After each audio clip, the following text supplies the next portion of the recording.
Hello, everybody. Welcome back to my channel. It's Keandra, and I am so excited to be here with you today. We are talking about how do I know if I am losing myself in this relationship?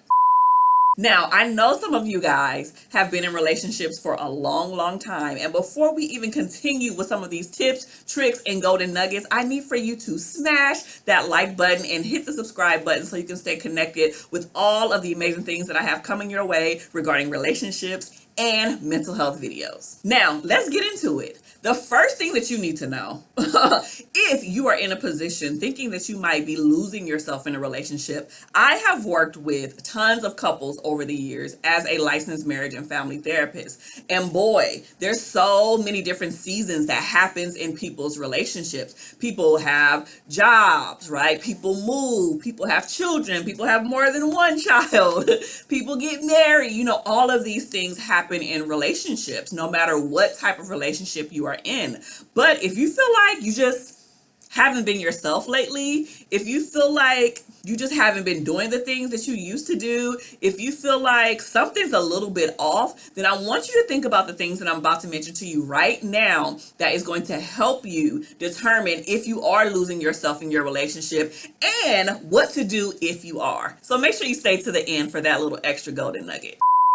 So the first thing, if you always put your wants, your needs, your desires, your likes, and all of that to the side, this is a clear indicator that you are losing yourself in your relationship. Remember that you are still uniquely you. You still have desires, you still have hobbies, you still have wants, you still have needs, goals, things that you want to do, jobs that you want to take, places you want to travel to, children that you want to potentially have, school. There's so many things that make up how unique you are. You are a complex person for a reason. Those same complexities that you think are your downfall is probably the very thing that attracted your partner to you in the first place. So if you're always putting your wants, needs, desires, goals, all of that to the side, that's a clear indicator that you are losing yourself. Number two, I want you to kind of like take an assessment. Now, I don't mean like a physical assessment where you're writing things down or you have to take a quiz online. What I want from you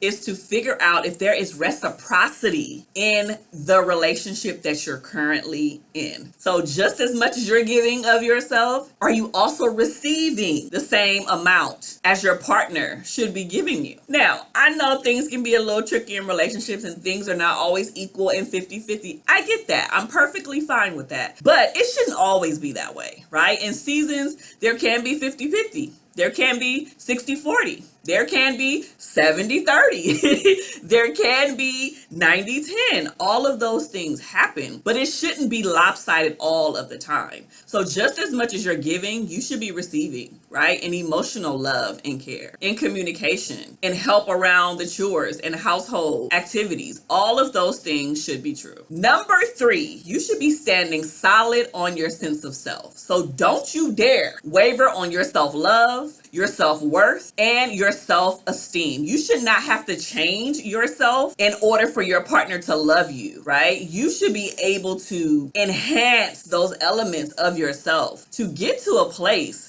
where you are like, oh, baby, I am it. You need to remind your partner why they wanted to be with you in the first place. And it was probably because you had confidence, right? You didn't falter or waver on the things that you had to say. You had stronger boundaries. You had self-esteem. And I don't want you to limit yourself because you're in a relationship. I want you to cultivate those things all over again to get them back to a high level. Number four, do not, I repeat, do not morph into one being with your partner. If you are literally morphing into a Siamese twin with your partner, this is a clear indication that something is not right and you are losing yourself. Remember, like I said on the first thing, you still have your own wants, needs, desires, and hobbies, right? You still got your own set of friends, or should at least. Don't forget about all of those things. I've worked with couples and they literally become one being. They literally are like, oh, never liked sports a day in their life. And then all of a sudden they're with their partner and they're like, I love sports. Whatever he wants, I want.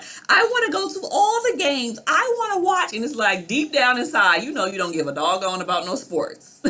But you're just doing that thinking that that is going to help your relationship. And it's really not, right? Your partner got with you again because you had your own goals. You had your own hobbies and the things that you were passionate about. And I don't want you to lose that. And last but not least, number 5, when you look in the mirror, do you even recognize the person that is standing right in front of you? Yeah, that's a real question that I want you to answer, right? And I'm not talking about just in physical appearance. Like we've all gained weight, lost weight, you know, had all of these changes with our hair, makeup, all of those things. But I'm talking about when you look in the mirror, are you like, I don't even recognize myself anymore because I've just given up on myself. I don't have any desires. I don't have any goals. I don't want to do anything but lay in the bed all day. Is that you? And if that is you, these are all indicators that something is a little bit off. Now, like I mentioned before, this doesn't mean something is wrong with you to the point where you need to go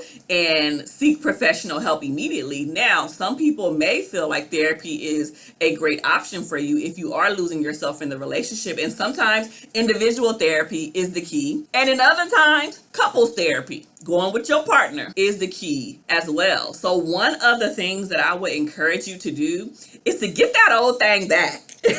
And what I mean by that is I want you to think about the things that you were passionate about, the things that you love, the things that you prioritized before you got into this relationship. And some of y'all might have to think back a long time if you're in a long-term relationship or been married for a long time. That's fine. Think back to your 20s, okay? Think back to your early 30s, whatever the case may be. Think about the things that you were passionate about, and I want you to make a game plan and create a game plan to slowly but surely incorporate those things back into your life. So if you were an avid reader, like, oh, I read a chapter of a book 2 times a day, right?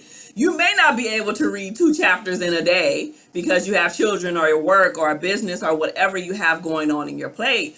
But you can actually start reading 1 page per day. That's a small goal that you can make towards your larger goal of getting back to reading. So that's just an example of what I want you to do. I want you to figure out what those things were, create a game plan, and start slowly but surely incorporating that thing back into your life. If you used to play tennis, you may not be able to get to a tennis court, but you might could watch it on TV.